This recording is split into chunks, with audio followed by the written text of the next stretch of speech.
Loved to talk and tell stories. But he rolled up his sleeves too when it was time to go to work, like some other people I know that just only like to talk and tell stories.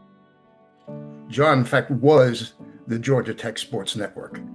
He did everything. He did all the remote pickups. He ordered all the phone lines for all the away games. He dealt with all the affiliates as far as downlink problems or any other technical problems. Several years later, after that, John decided to make an adventure and go to Anchorage, Alaska to work for a radio station up there. And when John left, we had to actually hire 2 full-time guys and 1 part-time guy just to do all the work that John Talbert did by himself. Coming back from NAB, I think it was 1998. And of course, our flight from Phoenix to Atlanta got delayed. And the only thing open in the Phoenix airport was Burger King. They were not interested in dealing with a bunch of people that were grumpy and wanted to close. John looked at me and said, "Come on, we're going to help him get through these people so we can get some food." So John, being John, he jumped over the counter and walked up to an unused register and said, "Hey, somebody needs to log me in." At that point, we did get attention from the manager, and mercifully not law enforcement. The manager said, okay, I will deal with you guys. Just get on the other side of the counter.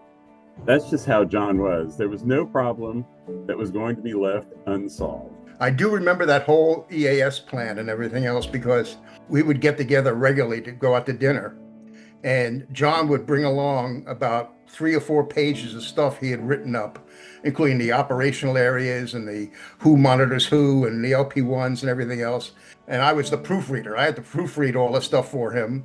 You know, there was no committee, there was no work group. It was basically him. I mean, what would you say, 95, 98% of the current plan that's still in operation to this day, that was done by a guy in his mid-20s over 30 years ago.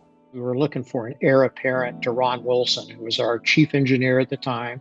We wanted to make a generational change there. You know, Ron was one of the kind of original FM engineers, you know, that put FMs on the air, and he was more of a technical guy. So he spoke engineerese. Ron would say something and John would roll his eyes. Like I said, like, you know, "Dad, you don't know what you're talking about here."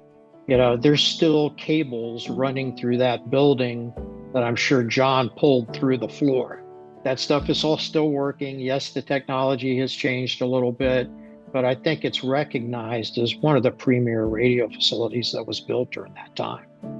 Not only did he think differently about the building when we moved into the new building, but he respected the tradition that came with 100 years now of service to the city and really appreciated the foundational aspects that 750 was just integrated into the society of Atlanta. It was part of the city, making sure that the decisions that were made at that time were going to be decisions that could carry that building for 20 or 25 years to adapt without having to, you know, retool everything from the ground up.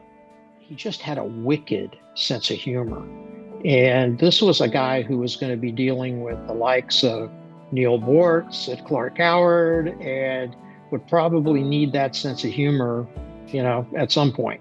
His joy of solving problems with tools that other people didn't understand, the magic behind engineering, was infectious.